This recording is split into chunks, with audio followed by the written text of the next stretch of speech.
모든 세리와 죄인들이 말씀을 들으러 가까이 나아오니 바리새인과 서기관들이 수군거려 이르되, 이 사람이 죄인을 영접하고 음식을 같이 먹는다 하더라. 예수께서 그들에게 이 비유로 이르시되, 어떤 사람에게 두 아들이 있는데 그 둘째가 아버지에게 말하되, 아버지여, 재산 중에서 내게 돌아올 분깃을 내게 주소서 하는지라.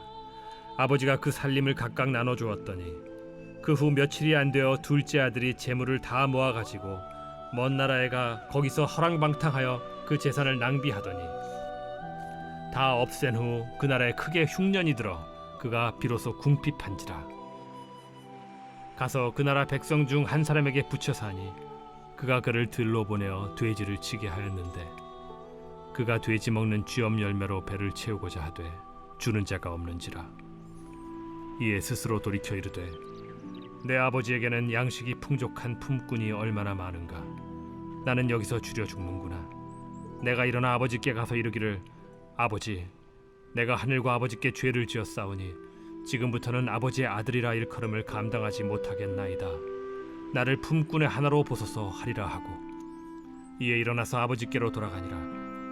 아직도 거리가 먼데 아버지가 그를 보고 측은히 여겨 달려가 목을 안고 입을 맞추니, 아들이 이르되, 아버지, 내가 하늘과 아버지께 죄를 지었사오니 지금부터는 아버지의 아들이라 일컬음을 감당하지 못하겠나이다 하나, 아버지는 종들에게 이르되, 제일 좋은 옷을 내어다가 입히고 손에 가락지를 끼우고 발에 신을 신기라.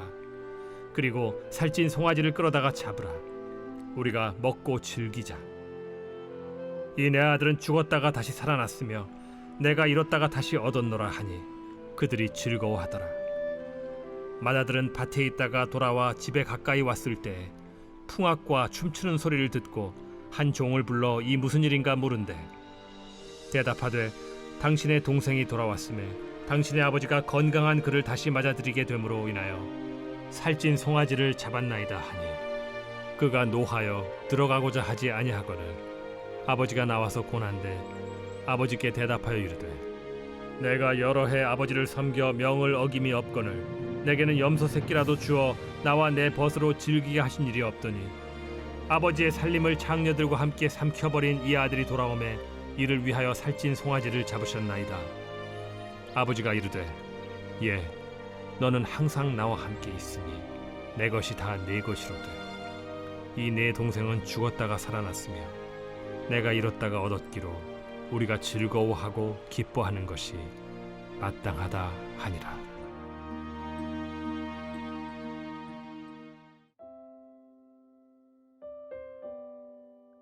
우리는 잔치를 열 수밖에 없었다. 이것이 이 이야기의 요점이다. 사람들 가운데는 예수가 잔치를 벌이신다는 이유로, 그리고 그가 가까이 하는 사람들의 신분을 이유로 이의를 제기하는 사람이 있었고, 그런 이의 제기에 대해 예수는 오늘 본문의 극적인 이야기로 답변하신다. 예수께서 여신 잔치 중 하나에 직접 찾아가 어떤 모습이었는지 확인해보자. 뒷문으로 몰래 들어가 보니 잔치가 이미 한창이다. 거친 사람들도 일부 보인다. 거리에서 만났더라면 눈길도 안 주었을 부류다. 그 중에는 지저분한 사람도 있고 수상할 정도로 잘 차려입은 사람도 있다. 그런 옷을 살 돈이 없을 것 같은 사람인데, 뒷방에서 맛있는 냄새가 흘러나오고 사람들이 부엌에서 계속 접시를 들고 나오는 것을 보니 누군가 열심히 요리를 하고 있는 게 틀림없다. 포도주 병도 많이 보이고 모두 잔치를 즐기고 있다. 그 가운데서 드디어 예수를 찾았다. 예수는 편안한 표정과 자세로 식탁 옆에 있는 침상에 비스듬히 누워 계셨다. 옆 사람과 대화 중이었는데 간간히 음식을 더 가져다 달라며 여종에게 미소를 보내셨다. 잔치가 열린다는 소식을 듣고 급히 달려온 손님을 보고 손을 흔들기도 하셨다. 예수가 하시는 말씀이 단편적으로 들리기도 했다. 1등이 꼴찌가 되고 꼴찌가 1등이 된다는 이야기다. 예수의 말씀을 들은 상대는 놀란 듯 했다.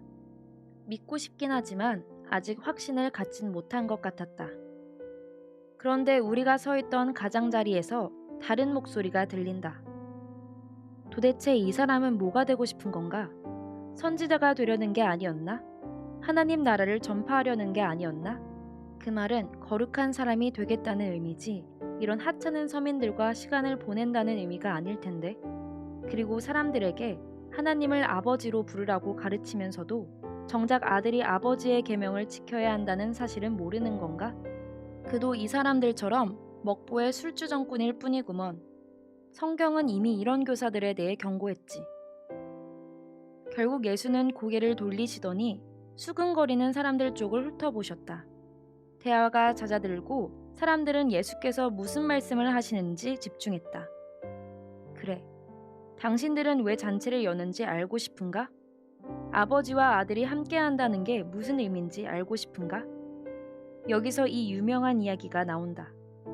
세상에서 가장 위대한 이야기 가운데 하나인 이 이야기는 다른 실패한 형제 이야기들, 이를테면 가인과 아벨, 이스마엘과 이삭, 특히 에서와 야곱 같은 옛 이야기를 반영한다.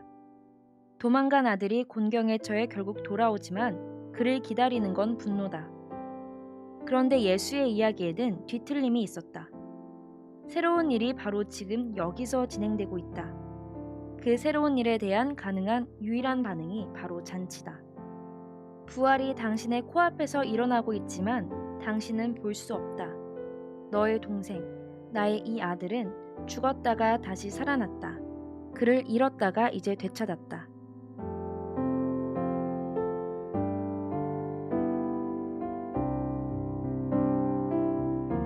오늘의 기도.